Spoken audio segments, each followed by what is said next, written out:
Hi, magandang araw po sa inyong lahat. A very powerful day no sa ating lahat no. Maraming salamat po sa inyo.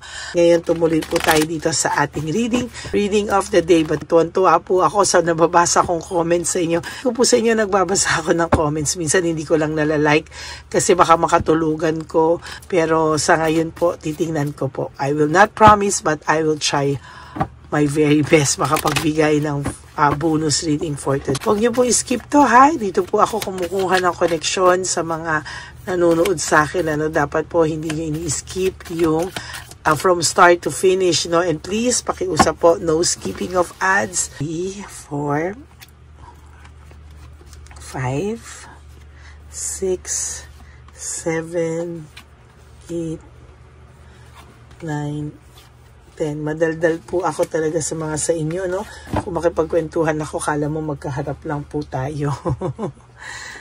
Ayan. Ay, naku, sorry po. Hindi ko po pwedeng i-edit yon kasi mawawala po yung energy ko. Sorry po, tinamaan ko lang po, no? Balik po tayo.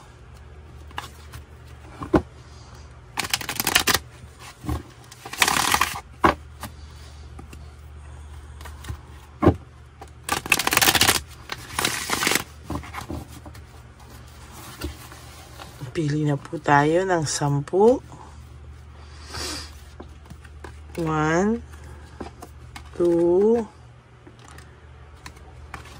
3, 4,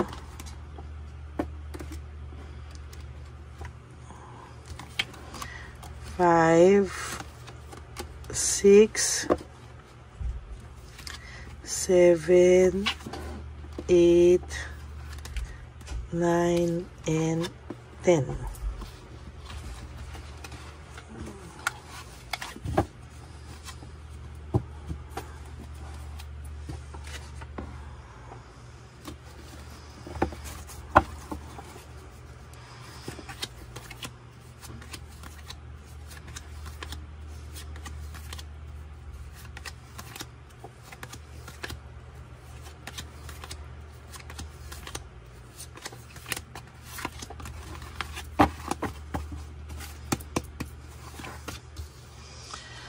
Difficult decision, no? Sa nakikita ko po, hindi po makapag-desisyon ang person nyo sa ngayon, ano? Marami pong nangyari at sa lahat po ngayon, para po siyang sinasaksak, no?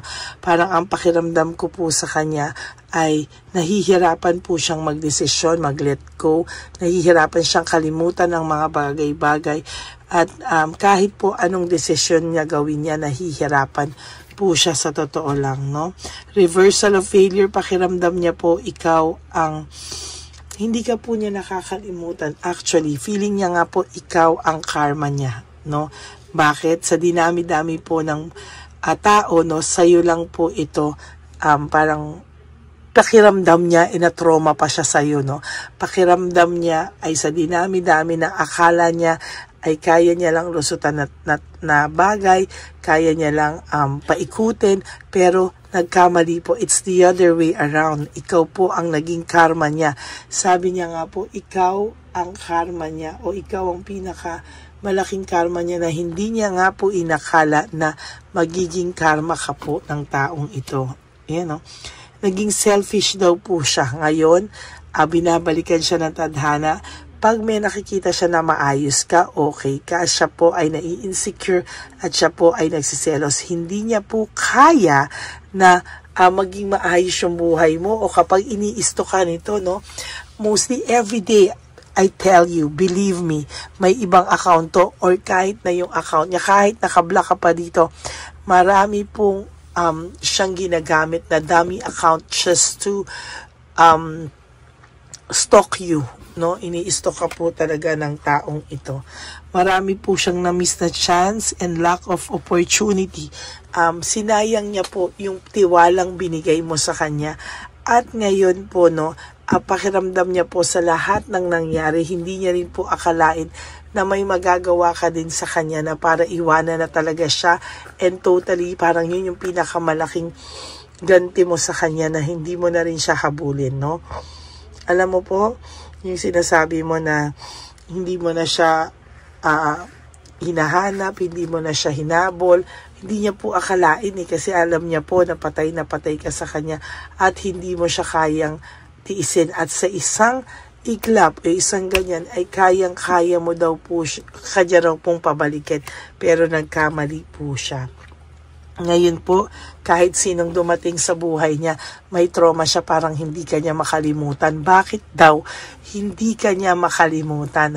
As a matter of fact, gulong-gulo din siya at sinasabi niya, bakit ayaw kang maalis sa isipan niya? Kahit magyabang po ito sa iyo, kahit magyabang po ito sa mga tao, hindi po siya mapapalagay. At sinasabi ko sa iyo na siya po ang gumawa niyan sa sarili niya. Self-entrapment, siya po ang nag-trap, and self-victimization. Trinap niya po yung sarili niya sa sarili niya pong kalokohan, Kalokohan po yan. Ay, nako, ang ganda, Sunday. Ayan, pareho pong baraha. Magkaibang uri lang ng tarot card, pero nabunot po, di ba? Sa dami-dami po ng tarot cards at sa dinami-dami po ng binalasa natin, number na binalasa natin. Sabi ko nga po sa inyo, ayan, Yan po yung sinasabi ko sa inyo, Ay, nako, Kaya natutuwa po ako na ganyan yung ganyan po talaga yung mangyayari, Na siya po yung nagbiktima sa sarili niya at siya po ang may kagagawan niyan sa sarili niya, Ayaw niya po na pinag-uusapan siya, pakiramdam niya po ikaw ang at siya ay pinag-uusapan, pero alam niya po na nasisisi siya ng iba. Kahit po ikaw ang sinisi niya, kahit po feeling niya siya yung biktima dito, alam po daw ng mga tao at hindi siya pinaniniwalaan. Kahit kampihan to na ibang tao, sinasabi ko sa iyo, pinagtatawanan din siya. Akala niya po kampi sa kanya yung mga tao dahil pag nakaharap siya, umuoo lang sa kanya, sa mga version niya, sa version niya. Pero sa totoo lang po, pinagtatawanan din po siya ng tao, Group conflict and frustration, Sa nakikita ko po, may nangyayari dito na conflict sa buhay niya na nagki-create ng matinding frustration sa kanya. And pwede din po, na sa nangyaring ito, ay talagang sasabihin ko sa inyo, sa nangyaring ito talaga ay hindi niya po maaalis na makaramdam ng frustration dahil hindi niya akalain na kakayanin mo pong mawala siya, At parang ngayon, parang give up siya, give up siya sa mga nangyayari, Parang overwhelmed siya sa nangyayari sa buhay niya. Pakiramdam niya itong visit na taong to ang karma sa buhay ko, Talagang galit pa siya sa iyo, Pero deep inside, takang-taka siya. Bakit hindi niya makalimutan lahat po ng ginawa mong kabutihan sa kanya? Naging greedy kasi siya, Naging greedy siya, naging possessive siya, mayabang siya, pero ngayon, ayan po, siya din po mismo ang nag-iisip, Naging greedy siya, pero ayan, siya ngayon ang nag-iisip, hindi niya po akalain na magbabounce back, magbabackfire sa kanya lahat ng kalokohan, lahat ng pains na binigay niya sa iyo. Lahat po yan ay nag-bounce back, nag-backfire sa kanya, Work without result. Ayan, Sabi niya nga, may work without result. Bakit, Bakit ganyan, Lahat daw ng gawin niya ay para siyang kakainin ng buhay, Hindi niya daw po akalain na sa pag-alis niya po sa buhay mo ay titirahin siya ng matinding balik sa buhay niya, Hindi niya daw po kinakaya, pero sobrang sakit na rin ng nararamdaman niya. Para siyang tinatamaan yung kanyang ego, yung kanyang mataas na pride ay tinatamaan po. Ayan, tinatamaan po, Sobra pong naapakan daw yung kanyang ego, yung pride.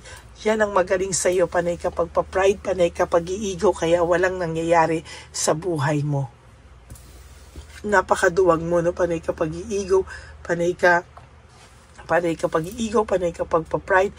Wala ka namang wala ka, parang hindi mo namang magawang mag-sorry, hindi mo magawang humingi ng tawad na sincere, panay ka lang kayabangan, papansin, iniisip mo na yung subscriber na nanonood sa'yo, hindi ka kayang mawala. Pero nung kinaya ka niyang mawala at hindi ka na niya hinabol, ano ka ngayon? Stress na stress ka. At ayan, no? Feeling mo, aray, bumalik sa'yo lahat, no? Kulang pa yan sa lahat ng sakit na binigay mo sa taong to. Ngayon, nakakaramdam ka ng too much emptiness. Oh? May emptiness kang nararamdaman at hindi mo maintindihan bakit. Pasensya na po, inaayos ko yung camera para makita nyo talaga. Yan, no? Ngayon, bored na bored ka sa sarili mo, no?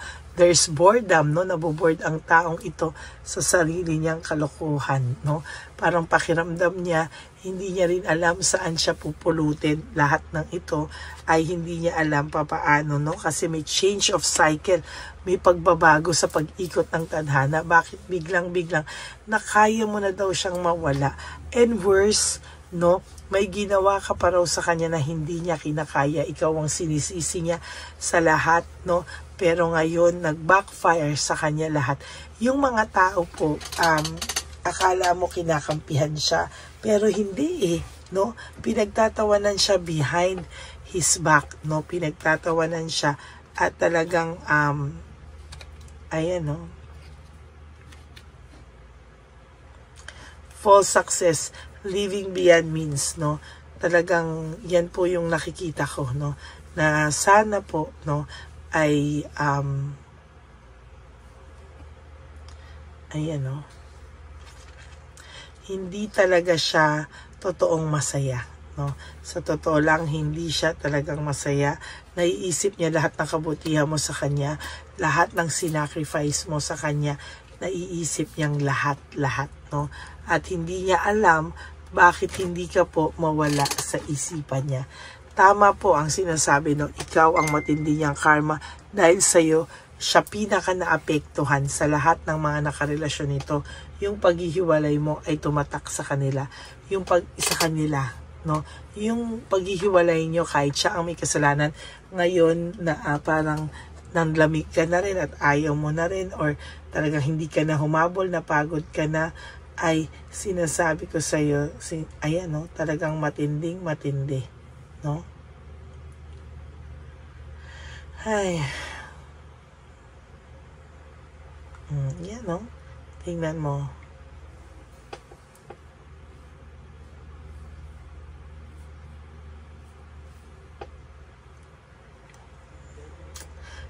Pinaramdam ko siya ngayon, no?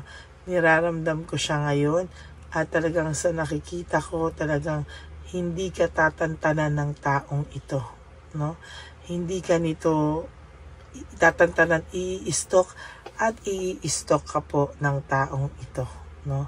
Sa totoo lang, whether you like it or not, i-stalkin ka po ng tao na to kasi hindi po siya mapalagay, no? Iniisip niya po kung ano daw po ba ang mangyayari sa mga susunod, no? Kung talagang ikaw daw ba ay magiging maayos nang wala siya, no?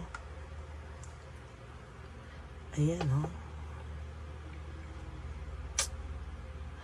Alam mo po, hindi rin niya po kinakaya lahat, no? So, sa nakikita ko po dito, talagang, ayan, no? Iniisip niya, ikaw ang matindi niyang karma, no? Lahat po nakakalimutan niya, lahat ng mga, kung meron iba tong nakarelasyon, wala lang sa kanya, nakalimutan niya. Pero yung tumatak ka po sa kanya, ikaw ang matindi niyang karma at tumatak ka po sa kanya. Hindi ka po niya nakakalimutan. So that's it for your first reading for today. I hope na naka-resonate po kayo. And if you do, can you please give me a like and comment down below para naman po alam natin kung ano po ang inyong saloobin. Binabasa ko po talaga yan, no? And for those of you who would like to have a private reading with me, mag-ingat po kayo sa mga fake accounts ng Lady Elena. Tandaan nyo po, ang official and only legit account ko is Lady Lee Elena. Nasa dulo po yan ng ating video. Diyan nyo lang po ako makokontak. Bago po yan, ilalabas po natin yung fake na account para alam nyo po kung ano yung fake at ano po yung legit and official account ko, no? Mag-ingat po kayo sa mga scammers. Wala po akong PayPal account. wala po akong, hindi po dollars ang singil ko. At sa totoo lang po, wag nyo pong, pag sinasabi po ng subscribers ko na pwede marinig ang boses mo, tinatawagan ko po sila para marinig nila ang boses ko. Kung talagang sila ay desididong magpa-reading, tatawagan ko po kayo, maririnig nyo po ang aking boses, no? Sabihan nyo po, pagka ang tanging sasabihin nyo lang po, pwede ko po ba kayong marinig? Pag binigyan po kayo ng link para i-open nyo, do not please, do not open that because mahahack po ang inyong details. Yan po ang sabi sa akin ng mga ibang subscribers natin. Okay? Ingatan nyo po, the same way na iniingatan ko kayo kahit magpaulit-ulit ako araw-araw para wala pong mabiktima ang scammer na yan kahit isa sa mga mahal kong subscribers. Okay, and for those of you who would like to give me a super thanks for this video, I would really appreciate that po, lalo na po nalalapit na po ang ating One Love a Day. One Love a Day po natin, at ito po ay para sa mga matatanda, street elderly po tayo, para sa ating mga lolos at lolas sa daan na pinabayaan na po ng kanilang mga anak, no? Yan po ang ating mga tinutulungan. Maraming salamat po sa inyong lahat. And please, no skipping of ads. Tulong nyo na po yan sa ating channel para mas marami pa po tayong matulungan. Alam nyo, pag hindi po kayo nag-i-skip ng ads, ay marami po tayong pwedeng mapag-ipon-ipon para po pandagdag natin sa One Love a Day natin, sa bigas, or kung ano man yung kailangan ng ating matatanda, no? And, ang aking pong laging payo sa aking mga ever loyal, solid, faithful na Lady Elena family na mahal ko po is just to live one day at a time. No, ituring nyo po na itong araw na to ay para sa inyo at do 3 things that will make you happy for today. Huwag po kayong malungkot, no? Talagang anuhin nyo po ang inyong sarili, no? Prioritize nyo po yung sarili nyo at mahalin nyo po yung sarili nyo. And tomorrow is another day. Do the same thing po, no? At ganyan po. At araw-araw po na gawin nyo yan, marirealize nyo po na ay okay na pala ako. Diba? Yan, maraming salamat po sa inyong lahat. Okay, bakit po sinasabi ng iba na bakit kailangang donation first bago yung reading? Marami na po kasi ako napagbigyan, no? Na dahil sa tiwala ko po, reading ko po, tapos po, ang dami na pong palusot, hindi naman na po nagbabayad ng donation. Kawawa po yung ating advocacy pagka ganon, sa lahat, no? Siyempre po, kahit minsan nakikita ko na sa barahan na medyo tagilid to magbayad, reading ko pa rin kahit na kasi alam kong naaawa po ako, no? Pero ngayon po, talagang donation first po tayo bago po yung reading. Okay? Maraming salamat po sa inyong lahat. And, ayoko na po kasing maloko, di ba? Ayaw na po natin lahat maloko, di ba? Of course, lagi ko po sinasabi sa inyo, life is too short. Don't make it shorter by stressing yourself from all the pains and heartaches na binigay sa inyo ng kahapon. Just surrender everything to the divine universe and just let go and let God write your life and love story. I will be back for another set of reading. For the meantime, I hope na panood nyo na po yung first reading and I hope na makagawa pa po ako ng for readings. Maraming salamat po sa inyong lahat and may God bless you all. Again, sa sarili nyo po, no? Mahalin nyo po yung sarili nyo at wag po kayong malulungkot, no? Ako po ay magbabalik mamaya para sa another set of reading and thank you so much. God bless you and I love you all from the bottom of my heart. Bye! Magandang gabi po ulit sa inyong lahat. Ako po ay muling nagpapaalala sa inyo na mayroon pong lumalabas sa FB at Messenger account na fake account po, no, nang hihingi po ng $25 through PayPal at hindi po yan totoo. Huwag po kayong maniwala dyan. At pag sinabi mo po na gusto ko pong marinig ang boses nyo, or makita kayo, ang sasabihin po ay magbibigay kami ng link, buksan mo yan, at pagkatapos ay makikita mo ako. Wag po kayong maniniwala dahil yan po ay hindi totoo. Yan po ay isang malaking scam na pag binuksan nyo po ay makahak po lahat-lahat sa inyo. Mahahak po ang inyong mga personal details. Lahat po, lahat ay mahahak. Ako po ay nalulungkot na ito po ay nangyari, ngunit sa talagang may mga tao pong masasama at may mga tao po talagang hindi makatiis na hindi gumawa ng masama sa ibang tao. Pero maging aware po sana kayo, tulungan niyo po ako, i-report po natin yung fake na yan at sa FB para siya po ay mawala na at wala na po siyang mabiktima pa. No? Nandyan po lahat ng details at maraming salamat po sa inyong lahat. Maraming salamat po sa inyong lahat at mag-iingat po kayo.